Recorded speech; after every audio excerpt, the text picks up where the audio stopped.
My guest today is Ryan Cartlidge, and he's the founder of the Animal Training Academy.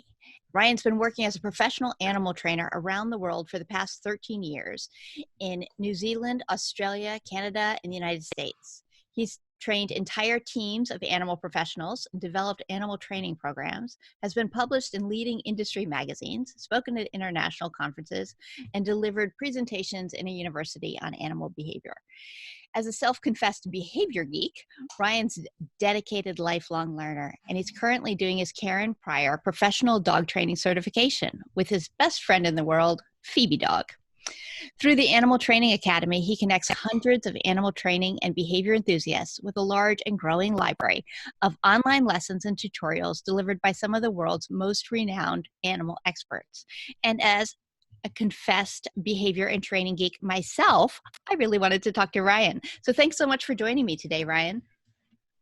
An absolute pleasure. Thank you so much for having me on your show. Colleagues have spoken very highly of you and what you do, and I managed to have a listen to some of your episodes on a recent vacation we took. Yes, 2 vacations, by the way, and have some downtime. Yes, to having a vacation, which was due to an event in my life last year where I burnt out a little bit. Was the first vacation I've done in my life where I really appreciated the fact that I was there to focus on me. Mm-hmm. And in doing so, I listened to some of your episodes and loved them. Well, that's pretty awesome. So the word we're going to be using to talk about today is approximations, but I want to back up just a little smidge there and say, the first vacation where you realized that the purpose was to focus on you. How did that feel to acknowledge that to yourself?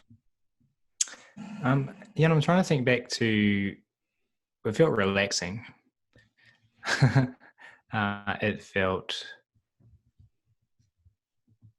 just felt good. It felt right. It felt new.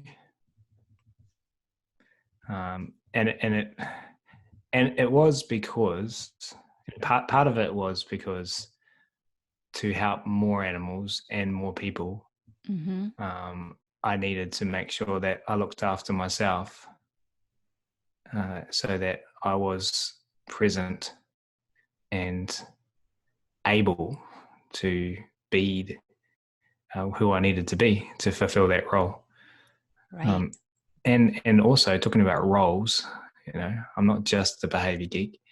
I'm also a husband and soon to be father. I was about to say father, but my current air quotes babies have fur and 4 legs. And I'm a family member and I'm a friend, and I have my own hobbies. So to be there for all of my customers with regards to animal training behavior, it felt like it was new and novel because I've never done that. It's always been like, I don't know. I've never switched off from animal training, but I made sure that I was just a husband and I was just making sure that I was nourishing my soul with food and activities and sun and sleep. Yeah. And it sounds odd, but we went to a really beautiful place in New Zealand and we watched a lot of Netflix. Mm-hmm. And what Netflix enabled us to do is just switch off from everything. Yeah. And dive into some other world. So it seemed odd that we would hire an Airbnb like in a really nice location and lie in bed and watch Netflix. But I like to tell you, it's exactly what we needed. Exactly. And you just talked about how you have roles beyond your work role. And if you don't fill yourself back up, then you're kind of giving your friends and family and pets and animals that you care for and that baby who's coming soon, less of you. And so it really is important to fill yourself back up because so often it is the people we care about most and the animals we care about most who get the least of us. When we hit that spot of feeling a little frazzled and burned out, we put what little we have left into work and then kind of leave the rest as if it's just going to keep humming along, and that doesn't work well. Yeah, and that idea of really being conscious of roles was from a book by Stephen Covey called First Things First, where he explains that all of these instant messages you get, any time someone calls you on the phone or any interruption you get during the day seems like it's important and seems like it's urgent. But he reminds us that to put first things first, and just because it's happening right now and just because it's in front of you doesn't mean that it's what you should be focusing on. Right. So our first things, and I think everyone listening will agree, family, friends, are the first thing. So I consistently remind myself, and I actually send my wife an email every Monday with goals surrounding being a better husband, being a better family member, being a better friend, and so that together we can work as a team, because we acknowledge my behavior geekism as a disease. I'm just joking, it's not a disease. And together we work to ensure that I'm putting first things first. And she likes it because there's a husband goal on there. She's like, ooh, what am I going to get this week? Which is pretty wonderful, because it does help you keep it front and center in your mind, and so that you're making choices consciously and deliberately about what really matters to you. I love your Monday email idea. How long have you been doing that? Well, I burnt out last year. We actually did a podcast on my podcast show with a trainer called Petra Edwards from Adelaide in Australia, and she talked about burnout. She bravely shared her whole story of what she led her to realizing she was burnt out, and some of the dark spaces that she was in, and I've done 110 podcast episodes now for my show, and I think it's the single episode where I was not actually listening to what my guest was saying, because I actually withdrew into my own head and went, holy crap. Yeah. That's me. And I read First Things First back in 2011, and I'd implemented it during Animal Training Academy in my current business, but it had kind of been something you put a certain amount of energy in for a little bit, and then you're like, and other things that aren't urgent and aren't important creep in, and you forgot, you suddenly you're not doing it anymore. And so the idea to email my wife, which I started around about May last year, was to get accountability. And now if I don't email my wife on a Monday, she says, hey, where's your email? What are you doing for me this week? I'm just joking. She totally supports. She totally supports, and she totally understands that I need to sometimes leave the house or go and do something that's not with her, not with the animals, it's not the business, and it's just for me. And I do it every week. She totally supports that, and then we make sure that awesome stuff happens with regards to our relationship every week as well. Yes, that's wonderful. So that does relate very much to our theme of approximation. So for people who don't know that word, how would you define approximations? Yeah, so approximations are, or the way that I've used that word and how that word has been part of my vocabulary for the past 13 years as an animal trainer is with regards to animal training, paired with another word, and that is successive. So combined, that equals successive approximations. And for those non-training geeks out there, what a successive approximation means is it's a step in shaping behavior. So just in case anyone is unaware of shaping behavior, that just means when we're teaching an animal a new behavior, and to replace the word successive approximations with something that might be more easily understood is to use the word baby steps. So we're taking baby steps to teach our animals new behaviors from where they currently are, whatever they're currently doing, to the final behavior that we want to see from them. And so those little baby steps, another way, or the terminology that behavior geeks use would be successive approximations. Does that explanation make sense?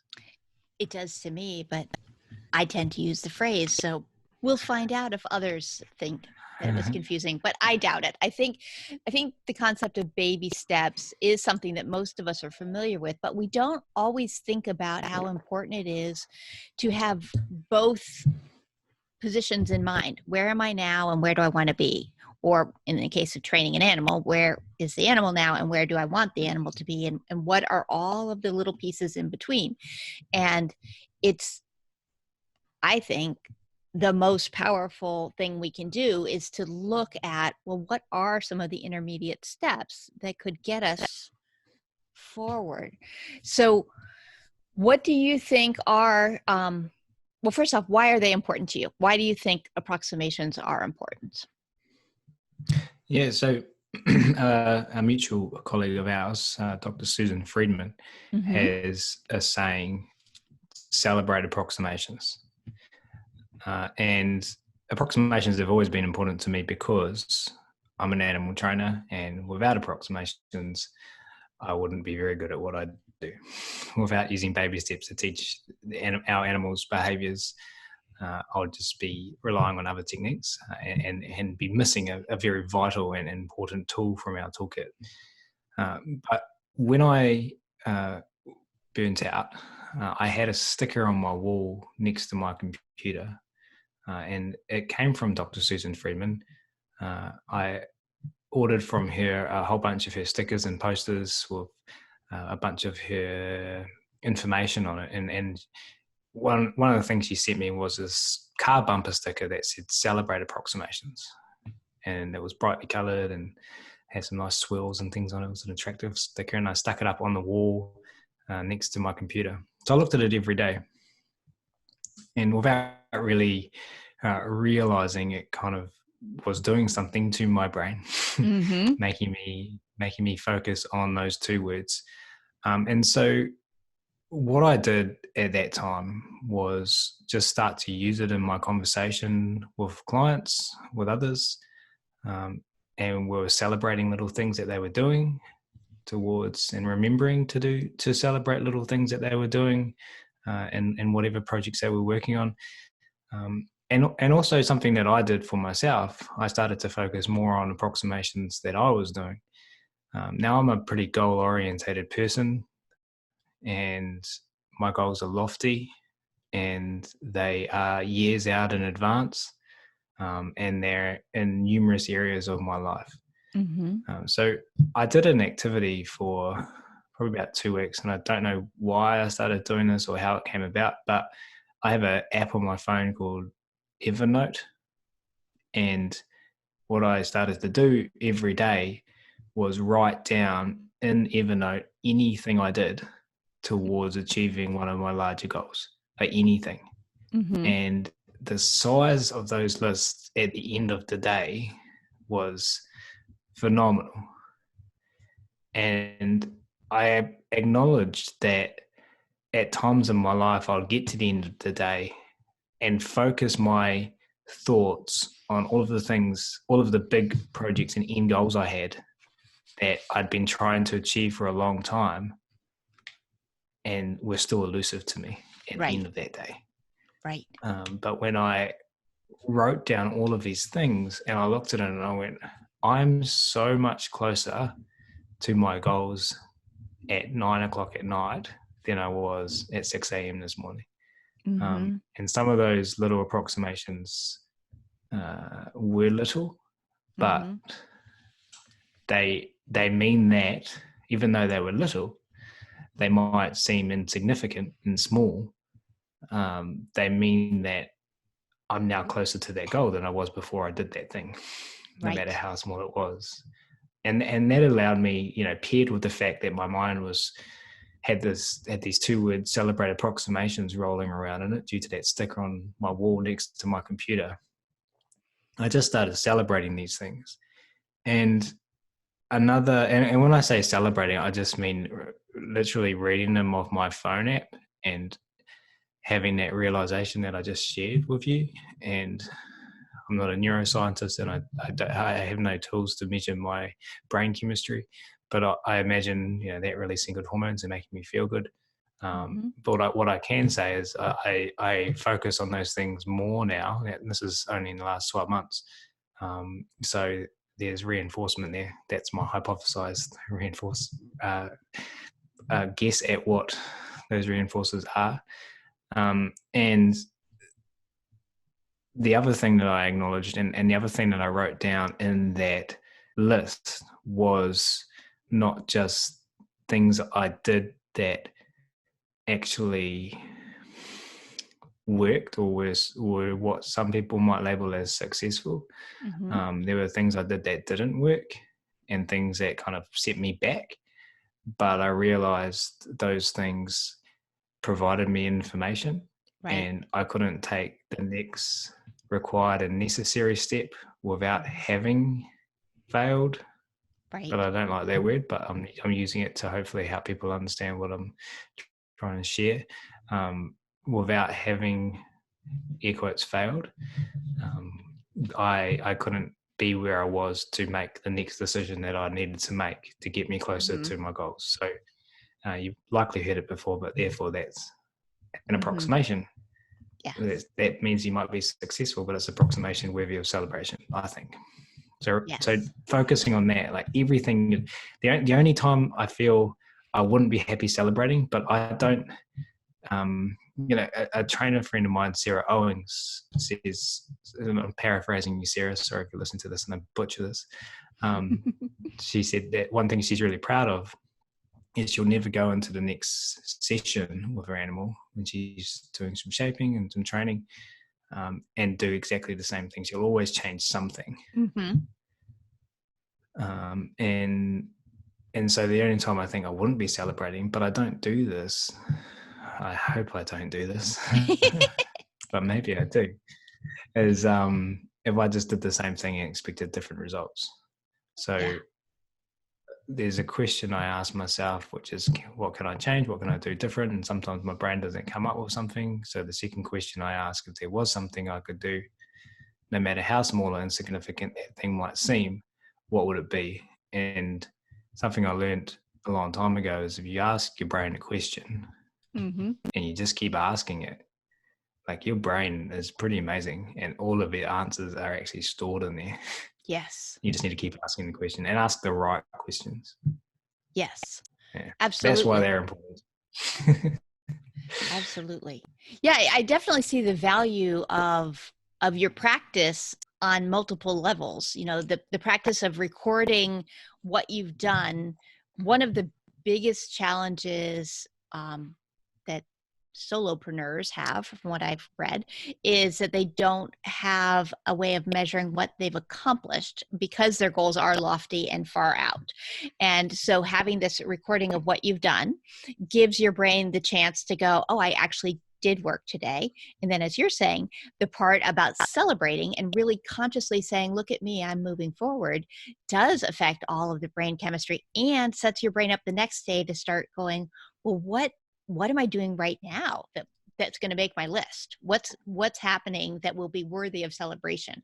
But there's also the more practical side of just practice and fluency, that you get better at things because you're doing them.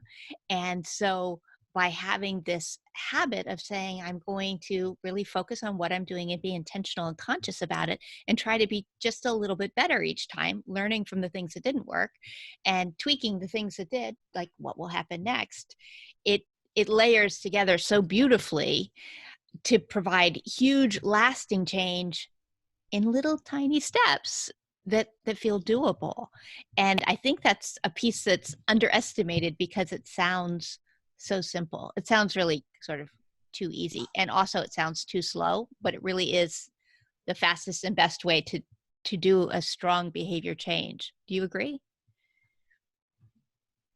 Yeah, well, the saying, and by the way, like I've found it very challenging to live this all of the time when workload gets high and due dates are looming. Mm-hmm. It can be forgotten in the moment. It's in reflection, I think, for me, when I remember that. I haven't got to a point yet where it's consciously present in my mind whilst I'm working. Mm-hmm. But yeah, one thing I do know from animal training, and I learn this lesson all the time and still have to remind myself, and as I'm doing a certification now, it's one of the few times in my life where I've really got a significant financial investment, because it's not cheap to do some of the certifications on offer. Mm-hmm. So, the cost of, like, if I was participating in a free online activity to do some animal training, like the cost of it would be like, oh, I didn't do it. Maybe Right. there's some social reinforcers on at risk there and punishes. But with an investment, financial investment the size that it is, and looming deadlines, and you need to train this behavior by this date, and you've also got your business to run and everything else. I find myself learning still significant lessons. Some of the biggest lessons that I know that I'm going to carry forward for years, that we're going to get to our end goals faster if we go slower. Mm-hmm. If you just try to speed it up with animal training, I'm talking about animal training specifically now, but I think we can reflect on that and feel and talk about how it's relevant to other areas of our life. But yeah, you can't, just because you want your animal to do something, try to speed the process up. You need to go at the animal's pace, and sometimes that's slow, but you're going to get where you need to get faster by going slow. Right. Yeah, I agree. Well, since we have so many dog people on the podcast, let's ask you to share an example that's not dogs so that we can all broaden a bit. Tell us about behavior that you've trained to a species other than dogs, where you did have to use approximations, and what was an interesting thing that you created with that? Do you want one where talk relating to what we're just talking about with regards to going slow? Yeah, To let's get do there that. faster? Right. So I've spent a long time working in zoos, and specifically, or in places where exotic animals are cared for, and specifically with birds. So I'm an animal training geek and a bird nerd. I love birds. And with regards to training birds, we were free flying them. So we were doing educational demonstrations for visitors to organisations I was working at, talking about the species and talking about conservation. Now, coming into an organisation as an animal trainer, and that being your area of expertise in the subject matter that you'll bring into the team, your job is then to help the organisation's goals, and work with the rest of the team, including management, to get the behaviours that are good for the organisation. They're good for the animals. They're good for the bottom line. They're good for the visitors. They're good for the team. Now, as we've just been talking about, we get there faster by going slower. Your job then becomes to communicate that to the managers who want the behaviours to be trained last week. So that is that I've sometimes been in situations, and luckily I've been effective, I feel, at communicating the importance of taking it slow, but been in situations where the expectation was there before the animal even arrived at the organisation to become part of our goals that we were working on with regards to what the things I just talked about. So that expectation's there before we even know the animal. So I've definitely had animals that would exhibit behaviours I label as fearful and nervous. So, for example, I'm thinking of a young owl and would take an owl, and this is a small species of owl, asking it to free fly in an area where we have falcons, falcons that would very happily eat these little birds. Very unnatural for them to be flying around in an open area during the day. Mm-hmm. So these aren't nocturnal, necessarily fully nocturnal owls. They're crepuscular, which means they're active at dusk and dawn. So they are flying around when it's light outside, but not in the middle of the day, when it's optimal time to educate our zoo visitors. Mm-hmm. So really, we have to go to get an owl that's going to live for the next 20 to 30 years and partake in the goals of this organisation cooperatively, in a way that's good for everyone involved. We have to really take it slow, and by spending that time building confidence, behaviours would label as confident and resilience in that young bird. We're going to be setting it up and the park up, and the future people working with that animal for its lifetime.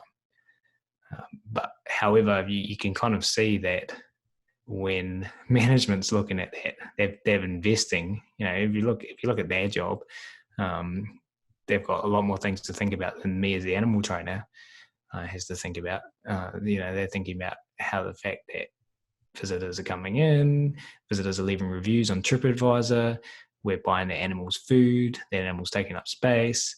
Why isn't it already doing what we need it to be doing? Right. So my job then becomes updating management in a way that demonstrates to them how well this animal is doing, mm-hmm. and celebrating the approximations. And so, that's kind of one example. And it was just, we took video, we shared video, we'd send email updates with videos. We'll get other staff excited about it, and other staff involved will bring management down and show them. And luckily I managed to build up trust where I was given the resources required to give those animals what they needed. But then we managed to get really great animals and shows that at the end of the day helped inspire people, pull those people's attention away from the fact that their kids are screaming and they're running low on a budget on their holiday, and suddenly get them into the present moment, open their minds up, and inject conservation messages in there to hopefully help them go away and make some behavioural changes themselves. So, I mean, the outcomes are huge from that. But that's one example. Yeah. And not easy to train that little owl to fly where the falcons are at a time of day when they don't want to. So you have a couple of strikes against you even before you start. So going slow to get there is important. How about in your own life? In your own life, do you have an example of a personal change where you've decided to go slow to get there faster? Well, I think like an example is just what we do at home. So, one observation that me and my wife made when we started the emails and setting the weekly goals is it's possible, I say tentatively, that without intentionally meaning to do so, my time might be more dedicated to the dog sometimes than our cats. So, and I love our cats, and just they're my heart. Like my heart melts just thinking about them. But my dog's with me all day. Like my dog pretty much doesn't leave my side. And so we decided to set some goals with regards to me specifically putting the dog inside and doing things with the cats. And so we've been building, because our cats are house cats. The reason they're house cats is because working in zoos for many years, I spent lots of time and invested lots of resources in helping injured native New Zealand wildlife back to health that had been unfortunately involved in incidences with cats. Right. So we made the decision when we got cats that we were going to keep them inside, but modify our lives around having indoor cats. So the 2 houses that we've owned, we've slowly turned into giant enclosures for our animals. In our current one, we have 2 catios, so outdoor cat enclosures that are attached to our house. So every week, I would just say that I'm going to spend, these outdoor areas have just improved life at home for everyone. Because you can imagine if you have cats that don't go outside, you've got to be pretty careful about opening doors and opening windows, and and it's not just the birds. These cats don't have a learning history now of roads and cars and all of this stuff. So it's not just about, we can't let them out because they've got to go eat birds, but there's other cats in the neighborhood. There's a bunch of dangers for them outside, so we're pretty careful about that. And so I would just say, okay, cool, 2 hours, this week I'm just going to spend on the catio. And it might mean just going to the hardware store and buying some pieces of wood and getting them home and stacking them up. The catio is not built. The cats are still inside. We've still got to be careful of the doors, but the wood's now downstairs and it wasn't there last week. So my wife will tell you when I get started on one of these projects, which I do all the time, because I love building things and love doing stuff with my hands. It's not going to happen overnight, but it will happen. And just that and celebrating that. And every week when I did it, I'd remind myself and I'd remind my wife what we've achieved and how much closer we are to this catio, even though I've been doing that for the last 5 months. But hey, now we have 2 catios. We've got a catio on the front of our house on our balcony. We can open our doors, and just thinking about our own reinforcers, not our cats, being able to open the doors on the side of our house where the sun smashes for about 6-7 hours throughout summer every day has changed our lives. Because the house is just cool now, and that affects our moods and affects how we do everything and how we go about our days. And then we've got another catio at the back of our house as well. So there's lots of movement. Now I want to build a tunnel under it. Anyway, I do want to build a tunnel under our house. I don't already know how I'm going to do it. So we'll just have to approximate ourselves. It sounds challenging, a tunnel under the house. So that might be sounds exciting to me. It does. A tunnel over sounds easier to me, not knowing anything about construction, but under sounds like excavation. No, you can already get under our house. So our house are on piles. So the house is lifted up. And I already know. Anyway, it makes sense in my mind. I look forward to sharing it when it's done. Yes. Yeah, that will be interesting to see. We'll love a video of your cats enjoying the catios and going from this one under the house to that one. Well, this is a completely selfish goal as well. In our old house, my office where I'm currently sitting was attached to our house, and my current office is, but it's in our garage and there's no internal access. So every day in the morning when the dog was sleeping in my wife's bed, the cats would come in and spend 2-3 hours with me cuddling. They'll jump up on my lap and they'll just be there with me, even just sleeping by my side, and I don't have that anymore. So so everyone will win when you can build your tunnel. Yeah. Okay, so you've sold us all on the benefits of approximations and baby steps, but if it's so smart, what gets in our way? Why do we have a tendency to just go lunging toward the big goal without looking at all the baby steps in between? Yeah, and I know you sent me that question beforehand, and to be honest with you, I don't have an answer. I don't know. I don't know why we do it, but I know that we do it. Yeah. And so. And I don't know what the reinforcers are, and I don't know if I've really thought about it other than when you sent me the email and had that question in it. And I thought maybe I'll try to come up with some reason, but I don't know. Maybe it's because. So one thing I did think about was there's a game called Portal. Well, it's not a game. It is a game. It's not a game. It's a way to learn about behavior. Portal stands for Portable Operant Research and Teaching. I can't remember what the A stands for, laboratory. And you can learn how to do shaping without animals, with a human partner, using a clicker device, and a bunch of tokens and toys and little things on the table to shape behavior. And there's a whole course, a university course where all the students do is play Portal for an entire season to learn the practical application of the stuff that's being done in labs. Mm-hmm.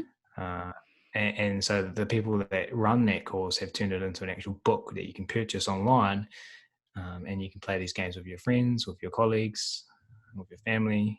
And so we played that recently in November. I took it to a zoo I work at in Australia, and we played Portal with the team there. And that was the first time I played it. The manual was released last year, so I received it and then took it to Australia with me. So it was it's funny, like it was so enjoyed by the team that at the end, sometimes when you finish something, and I've worked with this team for years, but you finish something and someone kind of like claps and then they look around and they're like, should I be clapping? Like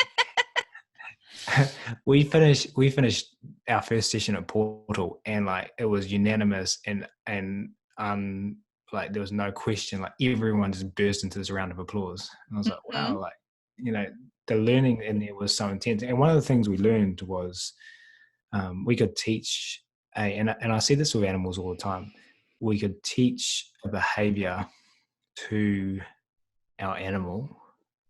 And so in Portal, you've got the teacher and the learner. Mm-hmm. They're both humans. You teach them a behavior. Once it's complete, then the teacher asks the learner, what do you think I taught you? Mm-hmm. And it was surprising how often the learner would come back and say, oh, you taught me this. And the teacher's like, no, I didn't. Yeah. However, the learner's doing the exact behavior that would be required to fulfill the requirements of the teacher. And I see it with animals all the time. When we teach, well, I think I do, we can't, the great thing about Portal is you can ask your learner these types of questions. We can't ask our animals. And I think it's a big frustration of new trainers when they're trying to teach an animal is that and Portal reminded me of this. We think it's so simple because we understand it. Right. And we know what the steps are. And like all the learner has to do, whether it's a human or your dog or your owl, whatever it is, all the learner has to do is that next behavior. So easy. They're definitely going to do it. And the learner's like thinking that you're trying to teach it something completely different. Mm-hmm. So I was just musing about this, and potentially it's because we think things are a lot easier to do than they actually are. Yeah. For ourselves and for our learners. Consequently, we tend to lump. That's a hypothesis. I have no data to give you. And we have a whole framework in our heads of where the new information can attach because we do have a bigger understanding. I have done a session with groups where we'll have someone leave the room, and when someone comes back in, someone will just with tapping, tap out happy birthday. So the whole audience knows it's going to be happy birthday. And in their heads, they're sort of humming along. Like they can absolutely hear happy birthday with the knocking sound. And the guesser very rarely can guess. So we're like, it's a song you absolutely know this. What is it? And they go, but we discount the fact that when we know that it's happy birthday, that we're actually hearing it in that framework. We've attached it to other information in our brains and it makes total sense. So when we're the teacher, we frequently do that to our students where we're like, I can see how this is all connected. What's your problem? But they don't know where to connect the information. And so they aren't learning what we think we're teaching. It's a fascinating thing to to really play with and explore, and to realize that we aren't nearly as clear as we would like to believe we are, which is why we have to go slow to get there fast. And I mean, that experience for a teacher is, talking from my own experience and from talking with other trainers and from observing, is extremely frustrating. Yeah. For a teacher. And so there's also challenges sometimes in motivation. Mm-hmm. There's reinforcers lacking from not learning this effectively. And for anyone listening that wants to, I highly recommend Portal. It's such, that round of applause that we got. And then we went to the pub to have dinner with the team one night, and they're like, "Are you bringing Portal?" And I couldn't stop them. They had Portal out on the table. They're drinking, they're playing, they're teaching each other new behaviors. I was like, well, there you go. Well, awesome. I'll link to that in the show notes so people can find it. Totally. Mary Hunter and Dr. Jesus Rosales Ruiz from the University of North Texas have put that together, who are both additionally amazing people, and highly recommend you get on your podcast. Yes, indeed. Well, thanks so much for joining me today to talk about approximations. This was really interesting, Ryan. If people wanted to learn more about you and the work that you do, how can they do that? Yeah, so they can head over to my website, animaltrainingacademy.com. There's a little bit of information about me on there, but it's not really about me, Animal Training Academy. It's more about all of the superheroes that are the members of our academy, and all of the content creators we have on that space. So there's a podcast show on there, my Animal Training Academy podcast show. There's a free course, there's a blog post. So a whole bunch of information there. All that stuff I just mentioned is free. And then on Facebook, you can find Animal Training Academy or Ryan Cartlidge. And so that's where I'm most active on social media. I'm on YouTube and Twitter and Instagram, but it's a lot of work to keep up with all of that stuff. It is. I'm on Facebook every day. Awesome. Well, I will link to that in the show notes as well. Thanks so much for joining us on Unleashed at Work at Home. I really appreciate you being here today. Totally. And just finish on 2 words: celebrate approximations. Indeed.